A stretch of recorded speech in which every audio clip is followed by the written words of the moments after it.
Dear student, today I am going to deliver a lecture on topic that is rate law and order of reaction. So this is one of the important topic of unit, that is chemical kinetics here. So rate law and order of reaction. So before proceeding toward rate law and order of reactions, I am going to explain here the rate of reaction here. So for rate of reaction, we have to plot a graph between time and concentration here. Okay, now as we know that कि जैसे जैसे time हमारे पास चलता जाएगा, the concentration of reactant get decreases because initially the concentration of reactant is maximum in a chemical reaction, and as the time passes here the concentration get decreases, and similarly the concentration of the product get increases as the time passes है. तो this shows that ये हमारे पास क्या बताता है कि जो कंसंट्रेशन है रिएक्टेंट की वो डिक्रीज हो रही है, और जो डिक्रीज हो रही है वो किस में कन्वर्ट हो रही है, प्रोडक्ट में कन्वर्ट हो रही है. तो it means the rate of reaction जो हमारे पास क्या है, जो रिएक्शन का रेट है वो किस पे डिपेंड करता है, दैट इज कंसंट्रेशन है. concentration of reactant or the concentration of the product here. Now the effect of concentration here, the effect of concentration on the rate of reaction was studied by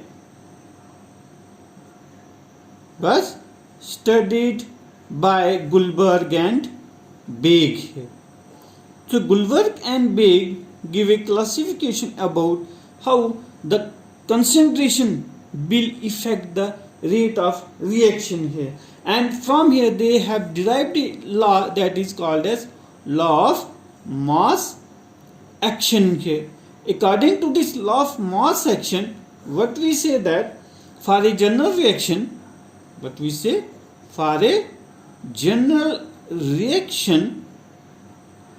let us suppose A react with B, give rise to formation of product here.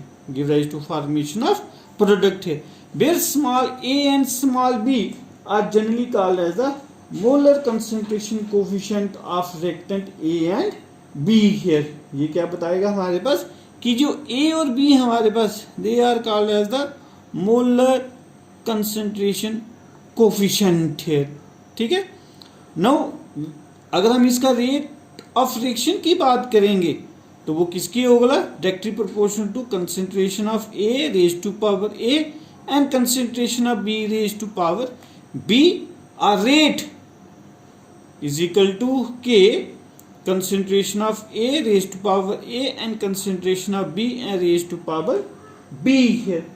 However, this shows कि जो molar concentration है उसको हम, जो actual concentration है उसकी power से हम क्या करेंगे, इंक्रीज करेंगे. तो दिस इज, ये जो कंसंट्रेशन है इसको हमने क्या कर दिया, इसके पावर को इंक्रीज कर दिया. तो we have to raise the power by A as well as the B here for the rate of reaction here. तो यहाँ पे क्या पता चला हमें कि जो rate of reaction है वो किस पे डिपेंड करता है, that is the molar concentration of the reactant here. But experimentally it is observed that the rate of reaction, experimentally हमें क्या पता चलता है, the rate of reaction does not depend on A and B है. कि जो experimentally जो हमारे पास रेट होगा वो ना A पे डिपेंड करेगा और ना ही किस पे डिपेंड करेगा, B पे डिपेंड करेगा.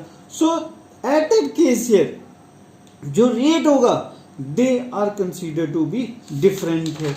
तो एट दैट केस जो रेट ऑफ रिएक्शन हमारे पास, तो rate is directly proportional to concentration of A and concentration of B here, with certain terms जिससे हम रेज करेंगे देयर अल्फा और beta here. Our rate is equal to K A raise to power alpha and B raise to power beta here. So these alpha and beta they are also called as molar concentration coefficients here, but experimentally here। तो जो हमारे पास A और B होगा ये हमारे पास होगा theoretical values here, these are called as theoretical values here, and alpha and beta are considered to be experimental value here।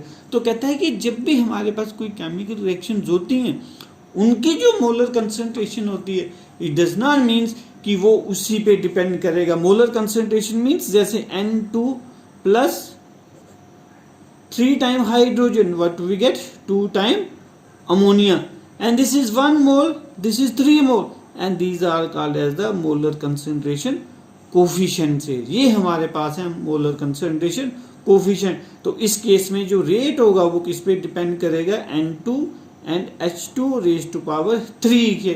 तो कहते हैं ये जो हमारे पास वैल्यू है these are called as experimental value है rather than what we call as a theoretical values है। now जो A और B हमारे पास which are written in the bracket here, that is A और B, they are called as the molar concentrations of reactant।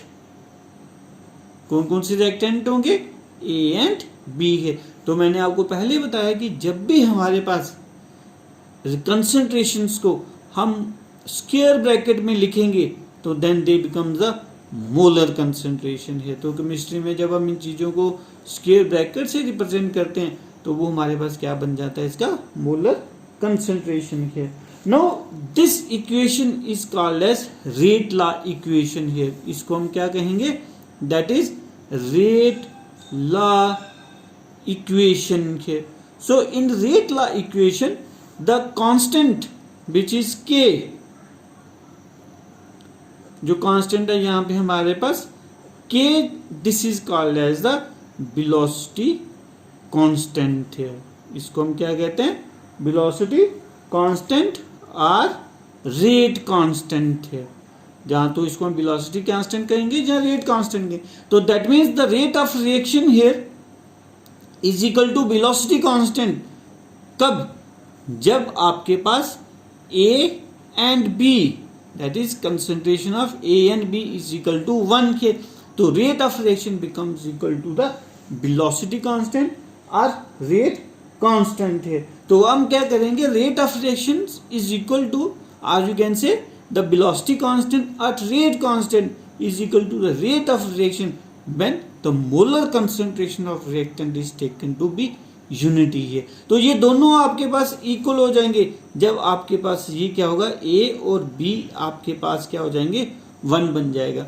Now यहां से हम एक rate law को एक्सप्रेस कर देंगे। तो rate law is defined as, हम क्या डिफाइन करेंगे कि it is defined as, that is the expression, it is expression which express, it is the, this is the expression, this is the expression, ठीक है, which express the rate of reaction here। कि ये जो हमारे पास expression है ये हमें क्या बताता है, रेट ऑफ रिएक्शन है। और रेट ऑफ रिएक्शन में क्या होगा, in terms of molar concentration of reactant whose power is raised by certain terms है, जिसकी पावर को हम क्या करते हैं, रेज करते हैं, which may or may not be the stoichiometric concentration coefficient of that reactant in the balanced chemical equation है। तो रेट लॉ हमारे पास क्या होगा कि हम क्या कह सकते हैं कि rate law is defined as a expression here. ये हमारे पास एक एक्सप्रेशन है जिसमें हमें क्या पता चलता है, रेट ऑफ रिएक्शन।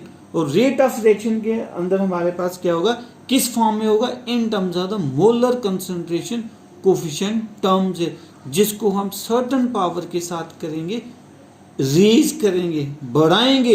वो जो हमारे पास पावर होगी, दे मे नॉट बी और may be present in the chemical equation है। तो कहता है बैलेंस केमिकल इक्वेशन में वो हो भी सकती है और नहीं भी हो सकती है। इस चीज को हम क्या कहते हैं, दैट इज रेट लॉ है। So law of mass action हो गया हमारे पास, एक तो हो गया हमारे पास लॉ ऑफ मास एक्शन, जिसमें हमारे पास क्या बताता है कि rate is directly proportional to concentration of A and concentration of B raise to certain power. And rate law हमारे पास क्या बताता है, rate is directly proportional to concentration of A and concentration of B but alpha and beta है। तो ए और B हमारे पास क्या है, this is a theoretical value and this is the experimental value है। ये हमारे पास क्या है, एक्सपेरिमेंटली हमें पता चलेगा। तो एक थ्योरेटिकली पता चलेगा, दूसरा हमारे पास एक्सपेरिमेंटली पता चलेगा। तो ये ऐसा इसलिए है कि कुछ रिएक्शन के अंदर जो उसकी कंसंट्रेशन है वहां से हम उसका rate of reaction find out कर सकते हैं। कईयों में हमारे पास क्या होता है, we have to go the experimentally. So when this alpha and beta, when this alpha plus beta combine here, this given us idea about the order of reaction here। वो जो अल्फा और बीटा को जब हम plus करते हैं, सम करते हैं, तो हमारे पास क्या बन जाता है, ऑर्डर ऑफ रिएक्शन है। So before proceeding toward order of reaction there are certain characteristics of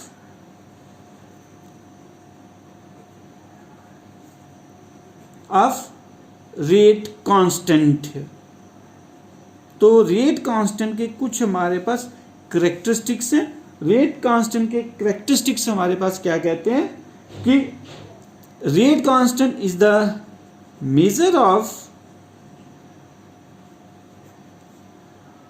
rate of reaction, ठीक है। Greater be the value of rate constant here,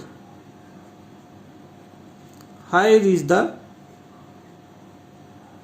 rate of reaction है। तो rate of reaction are rate constant है, that is R is equal to K, they are proportionally to each other है। If the value of R increases then the value of K also get increases है। So high the value of rate constant, higher is the rate of reaction here. Now second, each value of rate constant है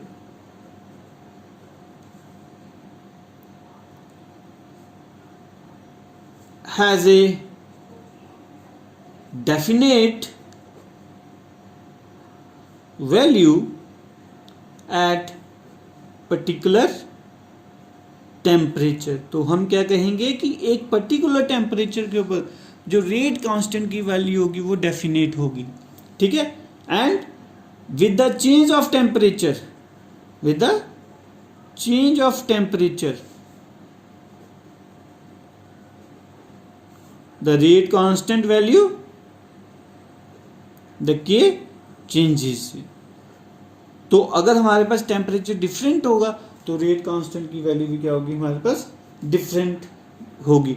so rate constant is not depend upon concentration of reactant, वो reactant की concentration पे depend नहीं करता है, क्योंकि वो experimental value है, इसलिए वो किस पे डिपेंड करेगा, अल्फा और beta.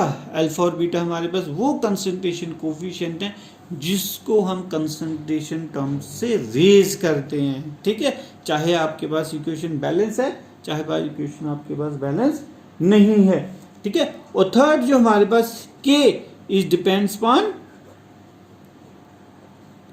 On alpha plus beta.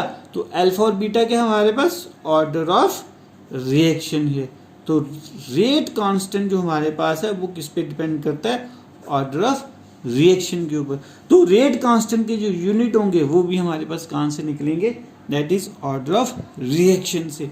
अब बात आती है कि हमारे पास ऑर्डर ऑफ रिएक्शन क्या है।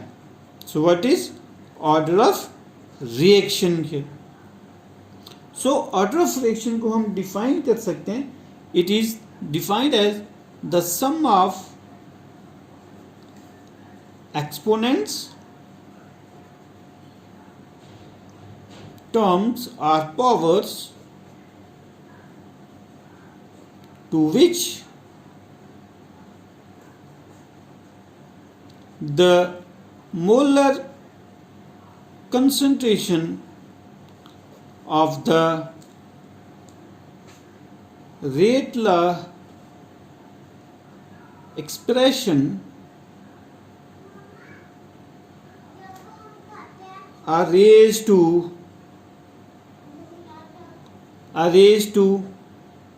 express the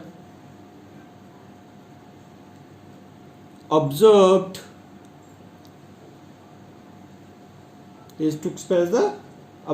rate of the reaction। तो रेट ऑफ रिएक्शन को जब हम किसी रेट ला एक्सप्रेशन के अंदर एक्सप्रेस करते हैं कुछ वैल्यू के साथ, उसको हम क्या कहते हैं, ऑर्डर ऑफ रिएक्शन है। तो order of reaction as I already told you it is the sum of alpha plus beta है। तो alpha plus beta give us the idea about the order of reaction है। So alpha plus beta may be 0, may be 1, may be 2, may be 3, ठीक है, और may be in the form of fraction के। तो आपके पास order of fraction 0 भी हो सकता है, 1 भी हो सकता है, 2 भी हो सकता है, 3 भी हो सकता है, फ्रैक्शन में भी हो सकता है। फ्रैक्शन में 1/2 हो गया, then 3/2, 5/2 and so on here. Okay, now अब कहते हैं कि जो ऑर्डर फ्रैक्शन है they can not be exceed from 4 here, because order fraction हमेशा 4 से ज़्यादा नहीं होता है। क्योंकि जब ऑर्डर फ्रैक्शन 4 से ज़्यादा होगा तो उसमें हम क्या कंसीडर करेंगे कि हमारे पास जो रिएक्टेंट हैं there experimentally may be the 4 here. Now जब 4 हमारे पास रिएक्टेंट एक रिएक्शन के अंदर रिएक्ट करेंगे तो इट इज़ नेवर पॉसिबल कि all the 4 reactant will collide or will combine together here। तो इसमें क्या हो सकता है, हमारे पास first AB can combine and CD will remain separate, then this AB can combine and then D can combine and then what we get A B C D है। so it means कि जब number of reactant आपके पास ज़्यादा होते हैं तो reaction का जो नेचर है वो डिफरेंट हो जाता है। सारे के सारे मॉलिक्यूल एक की टाइम कभी भी वो रिएक्ट नहीं करते। तो इसलिए हम एक्सपेरिमेंटली क्या कह रहे हैं कि order of reaction can not be exceed up to the 4 here, they might be up to 3 here and then they may be the in the fraction form here. तो you have to go with certain example जिसमें आप देखोगे कि हमारे पास जो rate of reaction है, ठीक है, वो कहीं पे आपको फ्रैक्शन में मिलेगा। कहाँ पे मिलेगा आपको, कहीं पे फ्रैक्शन में भी मिलेगा। ठीक है, तो ये बात कर रहे थे हम ऑर्डर ऑफ रिएक्शन की। For example to understand here this is 5 time Br negative plus BrO3 bromide ion plus sodium bromate और bromide in presence of acid give rise to formation of 3 time bromine plus 3 time water। तो if we are looking at the molar concentration coefficient here, तो हमें क्या पता चलता है, यहाँ पे this is 5, this is 1 and this is 6, तो 5 plus 1 plus 6 here the total becomes 12 here। तो 12 तो हमारे पास ऑर्डर ऑफ फ्रैक्शन नहीं हो सकता, तो then it means जो इसका हमारे पास ऑर्डर है that is about rate is equal to K, that is Br negative and BrO3 negative and H positive raised to power 2K, and that means the rate of reaction of this reaction is maybe the 4K। तो अगर हम theoretically देखेंगे reaction को तो 5, 1 6 और 6 12 आपके पास होने चाहिए, लेकिन ये हमारे पास 12 नहीं होगा। एक्सपेरिमेंटली जब हम इस रिएक्शन को देखते हैं तो हमें पता चलता है कि इसका जो ऑर्डर है that is about 4 here, that is about 4 here. To further explain here, for example we have another reaction that is H2 plus Cl2 here. Hydrogen molecule when combined with chlorine molecule, तो हमारे पास क्या बनता है 2 time HCl here, क्या बनेगा हमारे पास 2 time HCl here. सो अब कहता है कि इसका जो रेट है, सॉरी ऑर्डर है, इज इक्वल टू 0। इसका जो ऑर्डर ऑफ रिएक्शन है वो क्या है हमारे पास 0 है। तो order of reaction in this case is 0। तो कहते हाउ दिस पॉसिबल कि इस रिएक्शन का ऑर्डर हमारे पास 0 होगा, बिकॉज ये जो हमारे पास रिएक्शन है, this reaction never take place until unless we provide here the light है। तो जब हम इसको फोटोकेमिकल रिएक्शंस की फॉर्म है हमारे पास ये, तो जब हम इसको अल्ट्रावायलेट लाइट इसको देते हैं तो तब ये रिएक्शन आपके पास पॉसिबल है, otherwise in dark phase this reaction never be possible है। तो इट मीन्स कि irrespective to these concentration here, that is 1 and 1 here, तो एक्चुअली में हम क्या कहेंगे कि 1 + 1 = 2, तो ऑर्डर इसका 2 होना चाहिए। लेकिन कहता है कि जो irrespective to their concentration here the rate of reaction is depends upon this factor here. तो अगर ये फैक्टर नहीं होगा तो रिएक्शन नहीं होगी। तो इसके चाहे आप जितने मर्जी कंसंट्रेशन बढ़ा लें, ठीक है, चाहे आप जितनी मर्जी कंसंट्रेशन बढ़ाएं, without the presence of this one this reaction never be proceed here. तो अगर ये रिएक्शन इसकी प्रेजेंस में होगी तो इसकी तो कोई कंसंट्रेशन की बात नहीं होगी। तो अगर बात नहीं होगी तो हम क्या कहेंगे कि this reaction proceed in the presence of this light irrespective to their concentration terms, so the order of reaction this one is 0 है। तो इसका ऑर्डर हमारे पास क्या है 0 है। एक और एग्जांपल हम लेते हैं, that is 2 time N2O5 give rise to formation of 4 time NO2 plus O2 here, ठीक है। तो इस केस में अगर हम रिएक्शन को देख रहे हैं तो ये 2 टाइम है, तो रेट हम सीधा लिख सकते that is K × N2O5 2 time, तो ऑर्डर हम मान लेते 2 है। लेकिन कहते हैं इसका जो ऑर्डर ऑफ रिएक्शन है दैट इज 1 बाय, बिकॉज इस रिएक्शन के अंदर जब हम इस रिएक्शन को देखते हैं तो this reaction is a complex reaction है। तो इस रिएक्शन में क्या होता है हमारे पास कि जो NO2 है it will give rise to formation of NO2 and NO3 here, and this is the slow step of the reaction here। और सेकंड में क्या होता है हमारे पास N2O5 plus NO3 give rise to formation of NO4, क्या देगा हमारे पास, sorry this will give rise to formation of N2O5 give rise to formation of NO2 again, sorry this is 2 here, again this is 2 time, sorry ये इसको reaction को मैं फिर से कर लेता हूँ।